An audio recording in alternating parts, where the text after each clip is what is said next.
Assalamualaikum warahmatullahi wabarakatuh. Innal hamdalillah nahmaduhu wa nasta'inuhu wa nastaghfiruh wa na'udzu billahi min shururi anfusina min sayyiati a'malina. Bismillah rahimani wa rahimakumullah. Alhamdulillah kita bisa melanjutkan kembali pembahasan kitab Aqidah Tahawiyah yang diberi komentar singkat, penjelasan singkat oleh Syekh Shalih bin Fauzan Ibn Abdullah Al-Fauzan hafizahullah ta'ala. Yang punya PDF-nya, kitab aslinya 125 halamannya, poinnya yang ke 118. Baik. Masih ada kaitan dengan pembahasan sebelumnya ya. Ini masih pembahasan tentang Arasy. Namun pada pembahasan yang lalu ada yang terluput atau yang terlewat ya, pembahasan tentang sifat-sifat Arasy. Nah, kita lanjutkan dulu sebelum masuk ke poin 118 ini. Ada yang nyatat kemarin sifat-sifat Arasy sampai poin berapa?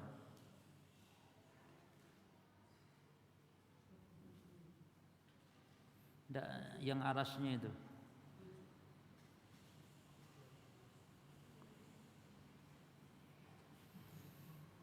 Pada pembahasan yang lalu, Arasy itu disifati dengan 3 sifat ya. Yang pertama disifati dengan Al-Azim, yang kedua disifati dengan Al-Karim, yang ketiga disifati dengan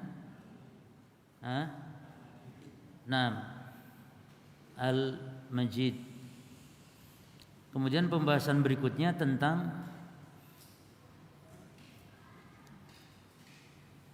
akidah Ahlussunnah kepada Arasy adalah bahwa, dan ini yang paling penting adalah pembahasan tentang meyakini bahwa Allah beristiwa di atas Arasy.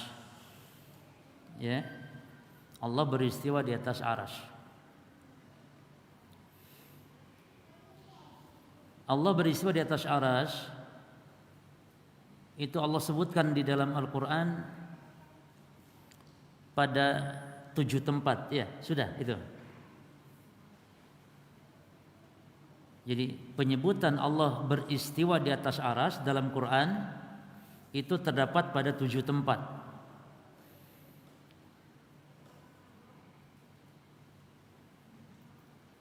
6 tempat. Lalu di surah Al-Hadid ayat 4 dan terakhir surah Thaha tadi ayat 5. Ya. Di ke-6 tempat tadi maknanya atau lafadznya mirip maknanya, itu Allah ciptakan langit bumi dalam 6 hari lalu kemudian beristiwa di atas Arasy. Berarti kapan Allah istiwa di atas Arasy jemaah? Kata-kata summa itu menunjukkan tertib, menunjukkan urutan, itu summa.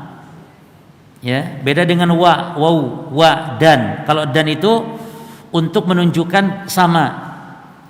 Makanya kita nggak boleh mengatakan masya Allah wa syi'ta karena ada pensetaraan. Tapi kalau summa itu ada urutan.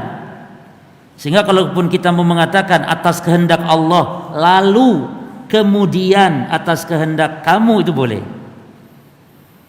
Ya, tidak boleh mengatakan misalnya masya Allah wa syi'ta. Nah, di sini menggunakan kata summa yang bermakna urutan, menunjukkan tertib, yakni setelah Allah menciptakan langit bumi pada waktu 6 hari lalu Allah beristiwa di atas Arasy. Berarti kapan Allah istiwa di atas Arasy? Setelah menciptakan langit bumi. Nah, pertanyaannya, sebelum itu Allah di mana? Sebelum Allah ciptakan langit bumi, Allah di mana jemaah? Ya tidak tahu. Karena tidak disebutkan oleh Allah. Namun tetap Allah pada ketinggiannya. Allah maha tinggi di atas makhluknya. Namun di mana Allah sebelum menciptakan langit bumi, ya tidak tahu kita. Perkara gaib. Ya. Jadi kita hanya menetapkan apa yang ditetapkan oleh Al-Quran, bahwa Allah beristiwa kapan? Setelah Allah menciptakan langit bumi. Nah, dan ini akidah Ahlussunnah wal Jamaah di dalam penetapan sifat Istiwa sekaligus sifat al-ulu, jemaah. Ya. Jadi beristiwanya Allah di atas arasy, ini kita sekaligus menetapkan juga sifat ketinggian Allah Subhanahu wa taala. Dan nanti akan kita bahas pada pembahasan sekarang ini insyaallah. Ya, sekarang ini maksudnya kalau cukup waktunya, ya. Jadi pembahasan sekarang nanti ada pembahasan tentang sifat al-ulu. Nah, kemudian para jamaah sekalian, di antara sifat arasy adalah pada pembahasan yang lalu, ya, kita lanjutkan. Wal arsyu laisa huwal mulku wa laisa huwal kursi.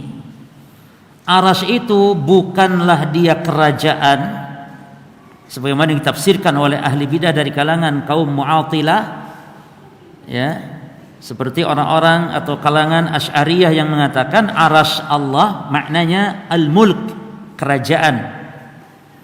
Maka kalau istiwa Allah di atas arasy maknanya kata mereka Allah itu menguasai, istaula alal arsy, yani Allah menguasai kerajaan.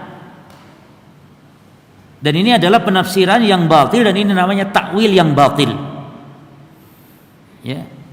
Tidak ada ulama ahli sunnah yang menafsirkan arasy itu dengan kerajaan. Arasy ya arasy. Arasy itu kalau dalam secara bahasa jemaah, sarir, tempat duduk arasy itu, singgasana. Setiap raja punya arasnya, punya tempat duduknya, punya. Tapi apakah seperti itu arasnya Allah? Laisa kamitslihi syai'. Ya. Maka kata Imam Ibnu Abil Izz Al-Hanafi, perhatikan di sini. Wa amma man harafa kalam Allah wa ja'ala al-arsya ibaratan 'anil mulki. Adapun orang yang menyelewengkan kalamullah lalu dia menjadikan arsy itu adalah makna ungkapan untuk kerajaan, kaifa yasna' biqaulih. Jadi kata Imam Ibnu Abil Izz Al-Hanafi ketika beliau mentafsirkan akidah Tahawiyah ini, ketika bab tentang arasy, kata beliau, orang yang menyelewengkan kalamnya Allah diartikan arasy itu kerajaan, ini kerajaan Allah, maka bagaimana dengan firman Allah di surah Al-Haqqah ayat 17? Kata beliau, di mana arasy dipikul oleh siapa? Nah, oleh para malaikat. Bagaimana mungkin kerajaan Allah dipikul oleh malaikat? Ya. Kata beliau, kaifa yasna' biqaulihi ta'ala wa yahmilu 'arsya rabbik fawqahum yawma idzin tsamaniyah. Bagaimana dengan firman Allah ini bagi mereka yang menafsirkan menyelewengkan makna arasy dengan kerajaan? Ya. Wa kana 'arsyu 'alal ma, juga firman Allah arasy Allah ada di atas air. Apakah mungkin kerajaan Allah dipikul oleh malaikat? Itu. Maka ini adalah penafsiran yang batil. Taib. Dan arasy bukan kursi. Wa amal kursi, adapun kursi adalah apa yang disebutkan oleh Allah Subhanahu wa taala dalam surah Al-Baqarah yang disebut dengan ayat kursi, ayat yang paling agung dalam Al-Qur'an. Wasi'a kursiyuhus samawati wal arda. Ya, dan kursinya Allah meliputi langit dan bumi. Nah, ada yang menafsirkan atau mengatakan dari kalangan para ulama bahwa kursi maksudnya arasy. Namun kata Imam Ibnu Abil Izz Al-Hanafi, was-sahih, yang benar annahu ghairuh. Yang benar bahwasanya kursi bukan arasy. Ada lagi orang yang menyandarkan penafsiran kepada Ibnu Abbas, dan ini penyandaran yang tidak benar, ya.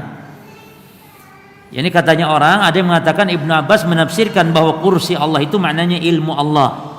Artinya penyandaran ini tidak benar gitu. Riwayat itu tidak sahih.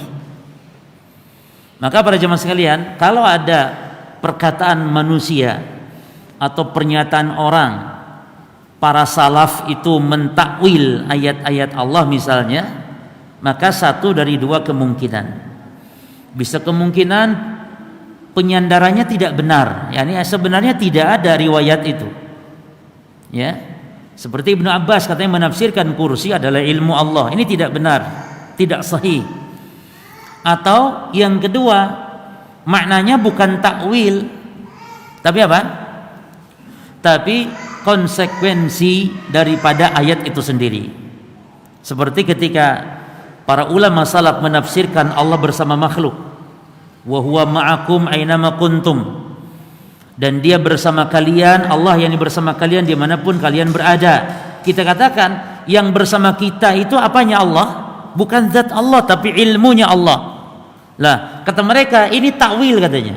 Ini bukan takwil tapi ini adalah tuntutan ayat. Karena yang dimaksud dengan lafaz seperti itu maknanya apa jemaah? Maknanya yakni ilmunya Allah berserta kita dimanapun kita berada. Kita di WC, Allah bersama kita. Kita di tempat najis, Allah bersama kita. Makhluk di tempat sampah, Allah bersama dia di tempat sampah. Apanya yang dimaksud? Bukan zat Allah, tapi apanya? Allah tahu. Allah tahu ilmunya Allah. Makanya kalau dikatakan, apakah Allah di mana-mana? Jawabannya benar. Jadi kalau ada orang mengatakan Allah di mana-mana, antum jangan kaget dulu. Tanya yang dimaksud Allah di mana-mana itu apanya? Kalau Allah itu di mana-mana yang dimaksud ilmunya, maka benar. Ilmu Allah di mana-mana, di tempat najis sekalipun, di tempat kotor sekalipun.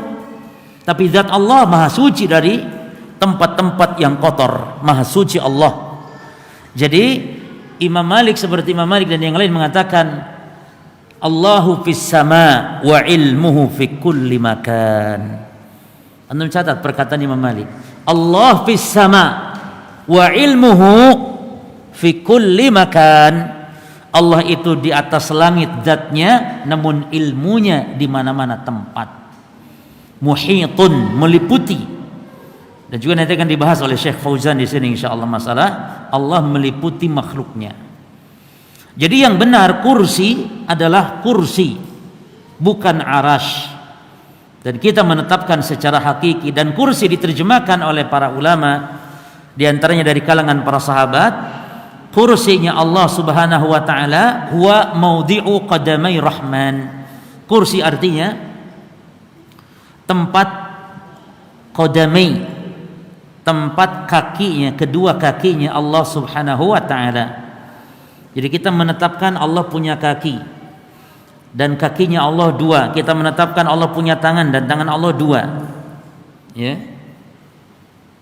Dan tentunya tangan Allah, kakinya Allah tidak seperti tangan dan kakinya makhluk. Nah, dan aras ukurannya lebih besar daripada kursi. Baik, demikian mungkin sebagai tambahan dan kita lanjut sekarang. Poin yang 118 masih ada kaitan dengan aras. Berkata muallif Al-Imam Abu Ja'far At-Tahawi rahimahullah, wa huwa mustaghnin anil arsy wa ma dunahu. Dan dia Allah mustaghnin. Mustaghnin itu tidak butuh. Mustaghnin, Allah tidak butuh. Anil arsy, kepada arsy, wa ma dunahu, dan apa yang ada di bawahnya arsy. Berarti perkataan muallif menunjukkan arsy itu yang paling tinggi di antara makhluk. Kalau ditanya makhluk apa yang paling tinggi, jawabannya arsy. Jawabannya arsy. Baik.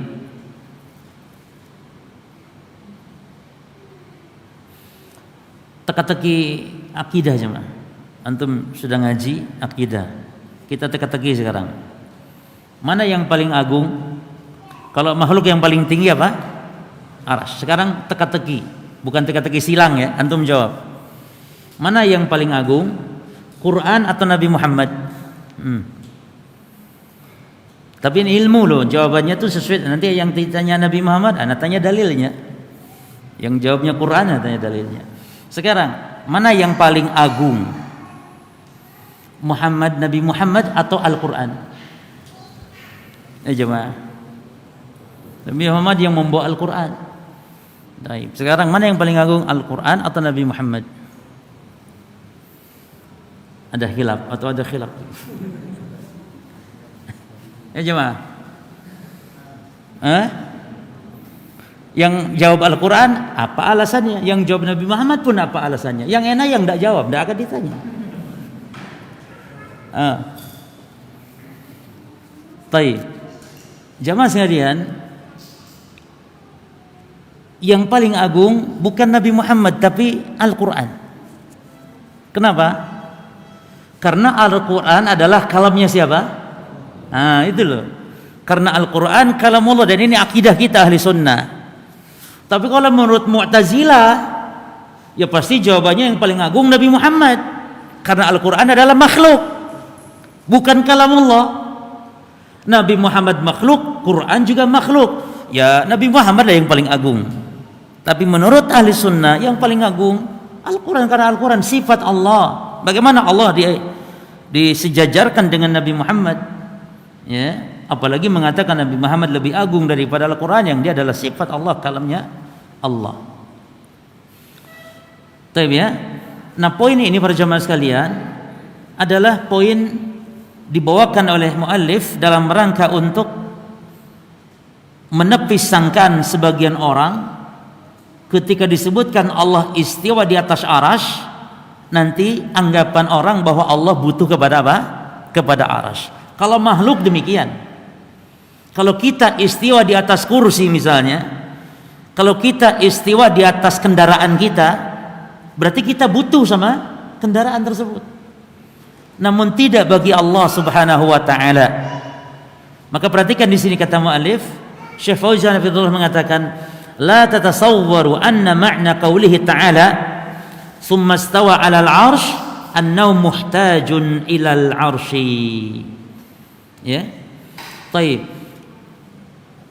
Istiwa para jamaah secara bahasa di dalam bahasa Arab maknanya ala wartafa'a atau sa'ud, artinya naik di atas. Itu istiwa. Jadi kalau ada orang di atas kendaraannya, berarti orang itu sedang beristiwa di atas kendaraannya, itu makhluk. Demikian pula kalau makna istiwa apabila dinisbatkan kepada Allah karena menggunakan kata sambung ala, kan, istiwa ala. Setiap kata istiwa yang digandengkan dengan kata ala, maka maknanya naik tinggi di atas. Jelas ya? Baik. Beliau mengatakan la tasawwaru, tidak terbayangkan, anna makna qaulihi ta'ala, bahwasanya firman atau makna firman Allah Ta'ala summa stawa 'alal 'arsy, lalu Allah beristiwa di atas arsy, dalam surah Al-A'raf salah satunya, dan banyak dalam 6 tempat seperti ini lafadznya, summa stawa 'alal 'arsy annahu muhtajun ilal 'arsy, bahwasanya Allah butuh kepada arsy. Tidak tergambarkan kata Syekh. Kok bisa Allah butuh kepada arsy ketika disebut Allah istiwa di atas arsy? Kastiwa'il makhluk 'alal makhluk, yakni seperti istiwanya makhluk kepada makhluk, istiwanya kita makhluk kepada kendaraan kita makhluk juga. Ya. Jadi kalau kita beristiwa di atas kendaraan kita, kita butuh kepada kendaraan. Ya. Balillahu azza wa jal mustawin 'alal 'arsy. Namun Allah azza wa jal, Allah beristiwa di atas arsy, wa huwa ghaniyun 'anil 'arsy wa ma dunal 'arsy. Namun Allah tidak butuh kepada arsy tersebut, ya, dan juga kepada selain arsy Allah tidak butuh. Allah tidak butuh makhluk. Allah tidak butuh kita hamba manusia, malaikat. Seperti tugas-tugas, ya. Beberapa tugas-tugas yang Allah tugaskan dengan tugas tersebut para malaikatnya, bukan berarti Allah tidak mampu, jemaah. Seperti yang mencabut nyawa, Allah tugaskan malaikat maut misalnya. Bukan berarti Allah tidak mampu dan Allah butuh kepada bantuan malaikat maut, tidak. Tapi Allah justru ingin menunjukkan kekuasaannya. Bagaimana dengan malaikat maut dengan kekuatan mencabut nyawa, ya kan? Dan itu sesuai dengan perintah Allah. Tidak ada yang terluput. Bahkan malaikat maut itu juga tidak tahu siapa. Malaikat maut itu tidak punya daftarnya, jemaah. Malaikat maut itu tidak punya daftar catatan orang-orang yang akan dicabut, tidak. Tapi atas perintah Allah, cabut nyawa fulan, cabut saat itu juga. Ya. Semua malaikat tidak tahu perkara gaib yang sifatnya gaib mutlak tentang kapan kiamat. Malaikat yang meniup sangkakala nanti, dia sekarang sudah diletakkan di mulutnya, matanya terus menghadap ke arasy Allah dan tidak pernah berkedip, jemaah. Karena takutnya berkedip ketika itu perintah turun dan dia lupa atau dia terlewatkan. Bayangkan, jemaah, sudah di mulutnya sangkakala, dan dia menghadap ke arah arasy dan tidak pernah mengedip. Ini menunjukkan mereka tidak tahu kapan terjadi kiamat. Malaikat yang niup sangkakala saya tidak tahu, yang cabut nyawa juga nggak tahu. Ini gaib mutlak, karena gaib itu ada dua, ada gaib nisbi, ada gaib mutlak. Gaib mutlak yakni perkara gaib yang tidak diketahui kecuali hanya oleh Allah saja, itu gaib mutlak. Tapi kalau gaib nisbi itu perkara gaib yang sebagian makhluk tahu namun sebagian yang lain tidak tahu. Ya, gaib mutlak itu kapan kiamat, kapan orang itu meninggal dunia, ya, bagaimana nasib nanti di akhirat, apakah surga ataupun neraka, nggak tahu, itu gaib mutlak namanya. Adapun kalau gaib nisbi adalah perkara gaib yang sebagian makhluk tahu. Contoh kalau motor hilang, maka itu gaib bagi yang kehilangan motor, tapi bagi pencuri bukan gaib, karena pencuri tahu itu motor di saya gitu katanya. Nah, orang yang datang ke dukun tanya gaib mutlak hukumnya kafir, tapi kalau tanya gaib nisbi tidak kafir. Kalau tanya gaib mutlak kufurnya kufur besar, batal syahadatnya. Tapi datang ke dukun tanya gaib nisbi, itu kufurnya kufur kecil. Tapi bukan berarti boleh ya antum hilang motor datang ke dukun, nggak apa-apa, cuman kufur kecil. Kok cuman jemaah? Kufur kecil kok cuman? Syirik kecil, kufur kecil lebih besar dosanya daripada berzina. Akbar minal kabair. Syirik kecil, kufur kecil. Jadi hati-hati. Jadi jangan dianggap kecilnya. Derajat dosanya itu lebih besar, akbar minal kabair, syirik kecil itu. Nah, jadi perhatikan, bedakan orang datang ke dukun, tanyanya gaib apa dulu yang ditanyakan. Kalau gaib mutlak kufur akbar, kalau gaib nisbi kufur asghar. Ya. Baik.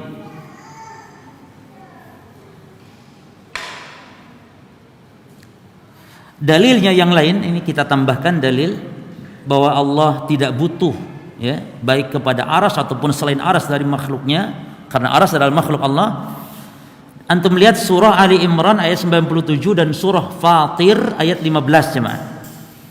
Syekh Fauzan tidak menyebutkan, namun kita ambil dari syarah para ulama yang lain terkait Allah tidak membutuhkan aras dan Allah tidak butuh yang lain selain aras dari makhluknya. Allah berfirman, surah Ali Imran ayat 97, fa innallaha ghaniyun 'anil 'alamin. Maka sungguhnya Allah tidak butuh, maha kaya, maha cukup. Allah tidak butuh dari alam semesta ini, makhluk. Maka di antara nama Allah Al-Ghani, arti maha kaya itu Allah tidak butuh kepada makhluk. Ya. Maka jemaah, orang kaya di dunia, kaya itu nisbi saja. Karena buktinya orang kaya masih banyak kebutuhannya. Ya, itu hakikatnya orang miskin. Jadi orang kaya itu sebenarnya orang yang sudah tidak butuh, sebagaimana Allah itu maha kaya, Allah tidak butuh. Wa qala ta'ala, Allah Ta'ala berfirman, wallahu, di surah Fatir ayat 15, wallahu al-ghaniyul hamid. Dan Allah adalah dia al-ghani al-hamid. Jadi asmaul husna itu jemaah dalam ayat-ayat Al-Qur'an antum perhatikan, terkadang disebutkan hanya satu, namun terkadang dan banyak yang juga digandengkan ya. Kadang-kadang Al-Ghafur digandeng dengan apa? Ar-Rahim.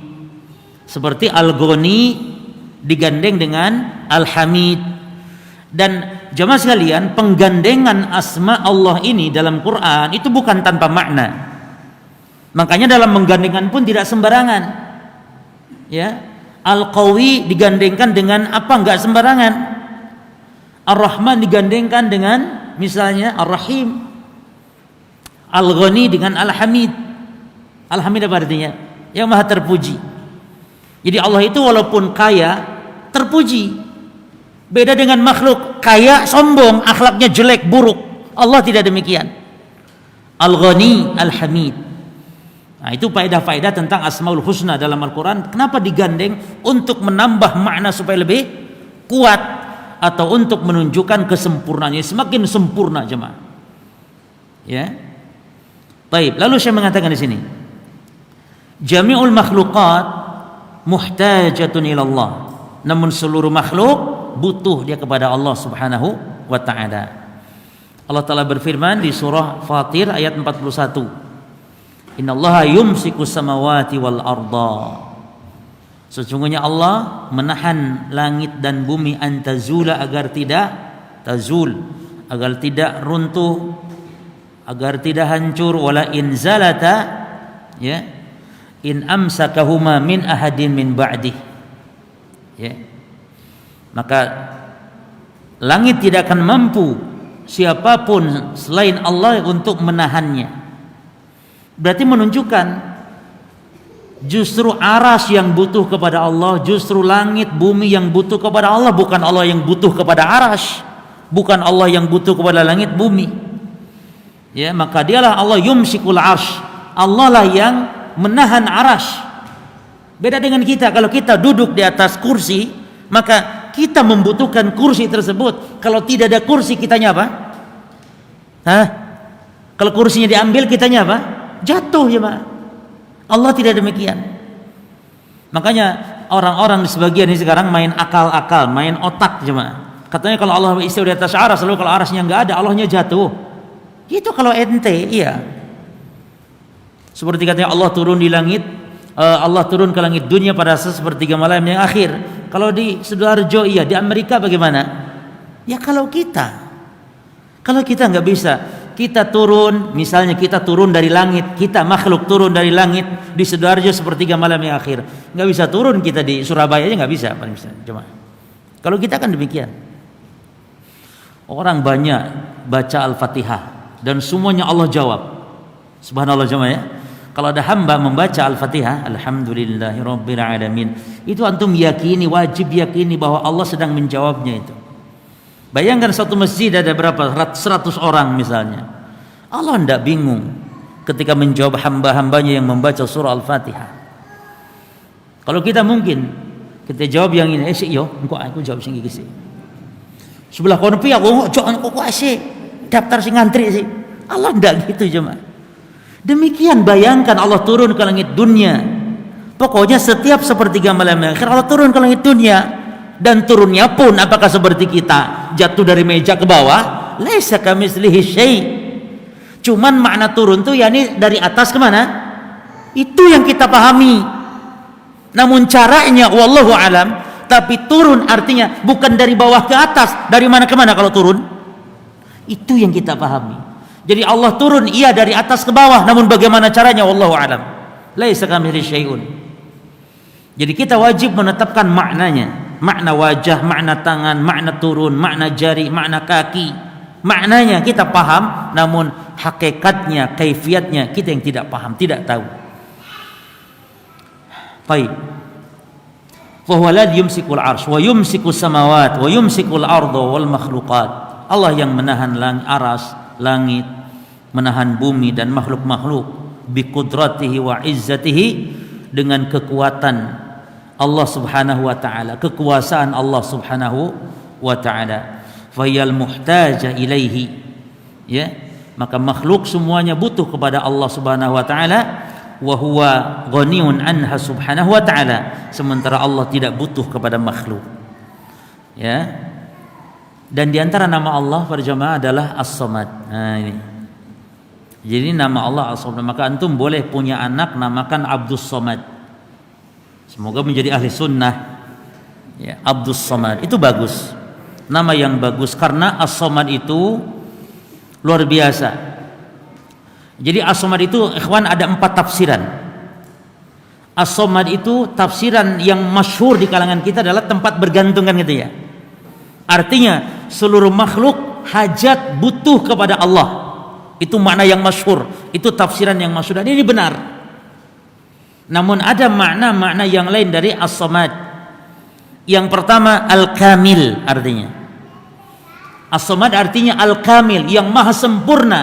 Sempurna dalam apa? Sempurna dalam penciptaannya, sempurna dalam kekuasaannya, sempurna dalam ilmunya, sempurna dalam kehidupannya. Artinya sempurna pada seluruh sifat-sifatnya. Itu As-Samad yang pertama.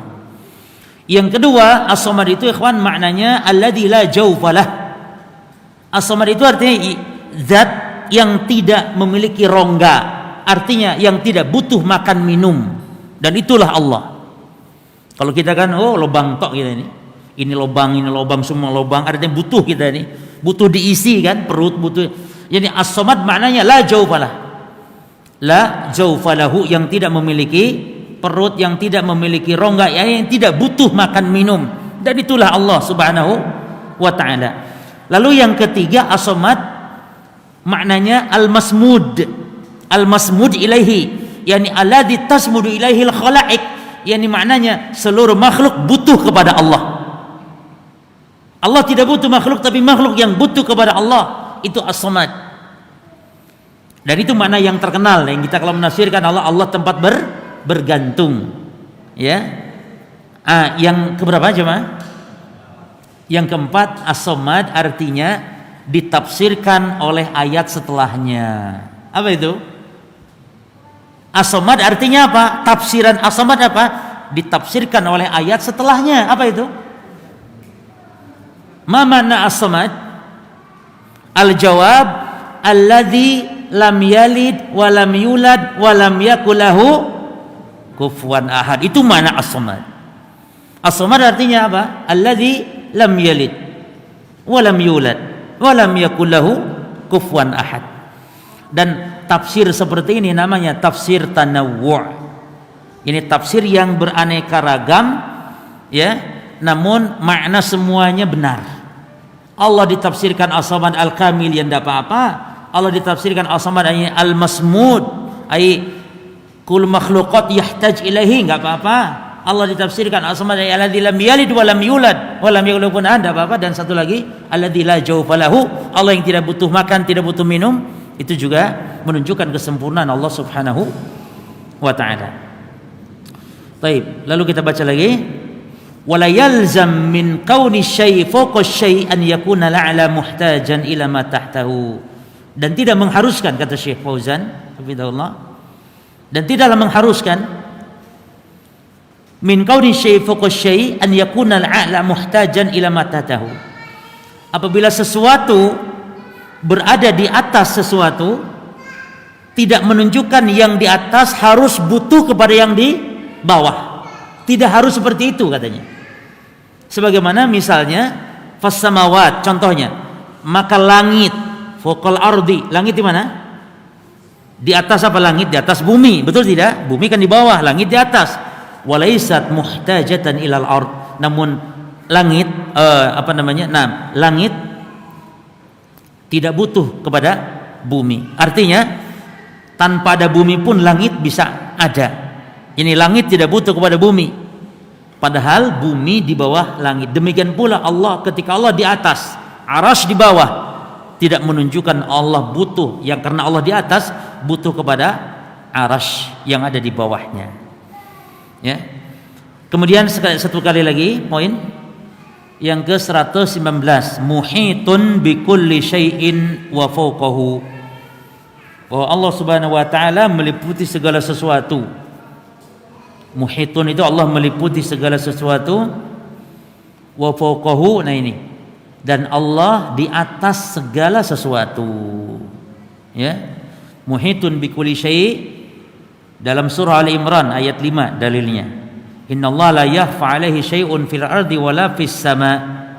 Allah meliputi segala sesuatu, yang bahwasanya Allah tidak ada yang tersamarkan sesuatu pun. Tidak ada yang tersembunyikan sesuatu pun, baik yang ada di bumi ataupun di langit. Tidak ada yang tersamarkan, yakni Allah meliputi semuanya. Dan wa ihatatuhu, perhatikan jemaah, wa ihatatuhu bil asya, dan meliputinya Allah terhadap sesuatu maknanya, kata Syekh, ilmuhu biha, yakni mengetahuinya. Nah, ini bukan takwil ini. Allah meliputi segala sesuatu maknanya apa jemaah? Yani Allah mengetahui gitu loh segala sesuatu dimanapun, hatta Allah Maha tahu apa yang ada dalam hati kita yang kita sembunyikan. Wa ma tukhfi sudur, apa yang disembunyikan oleh hati. Taib, wa illa fa Allah azza wa jalla fi jihatil ulu, jika tidak maka salah, keliru. Ya. yakni Allah Subhanahu wa taala meliputi sesuatu maknanya ilmunya. Ya, dan Allah Subhanahu wa taala berada di atas. Nah, sekarang kita kaji sedikit tentang Allah Subhanahu wa taala berada di atas. Jihah itu apa artinya jihah?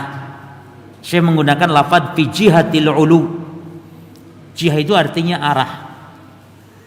Maka kalau ada orang bertanya Allah itu memiliki arah, apakah Allah berarah? Jawabannya tergantung apa yang kau maksud dengan al-jihah atau arah. Kalau yang maksud dengan jihatul ulu maka benar, karena Allah berada di atas makhluknya. Ya. Namun kalau arah maknanya Allah di samping kiri kanan, berarti setara dengan makhluk, apalagi Allah di bawah makhluk, maka kita katakan maha suci Allah Subhanahu wa taala. Taib.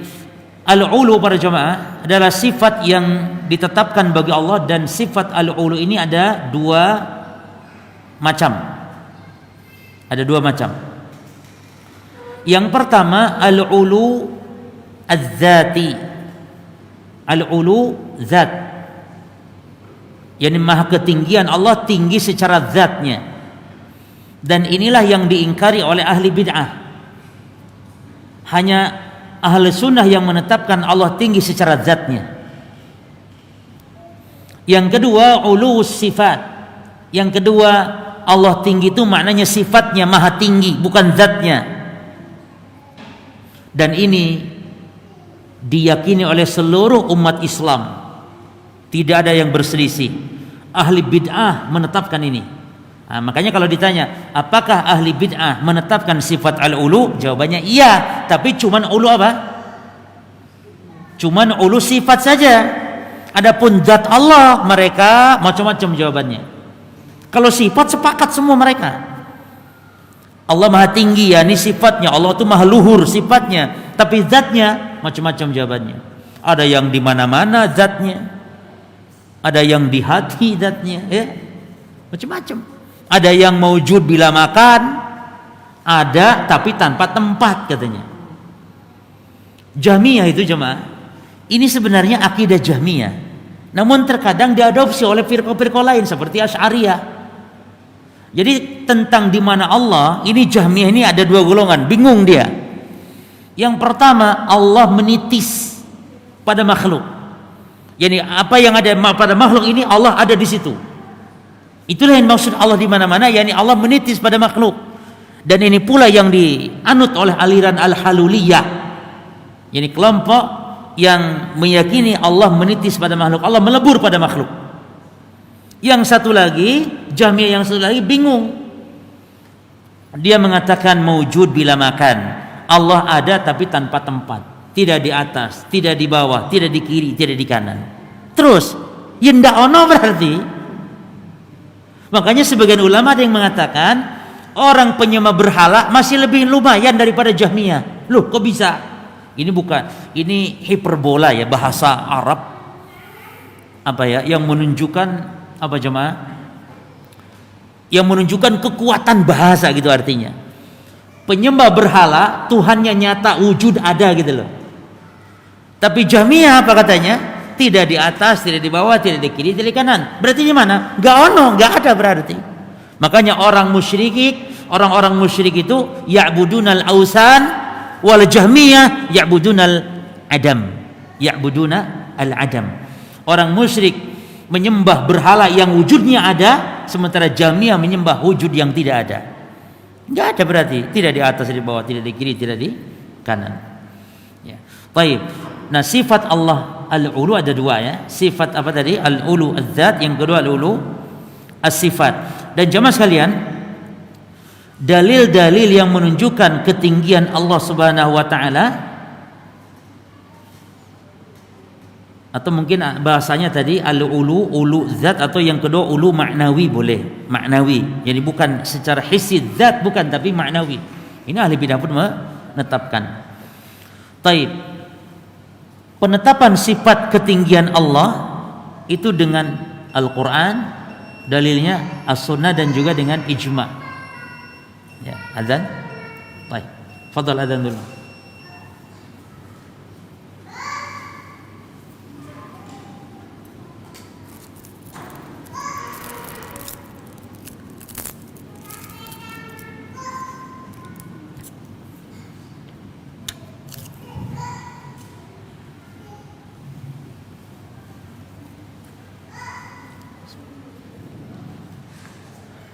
Allah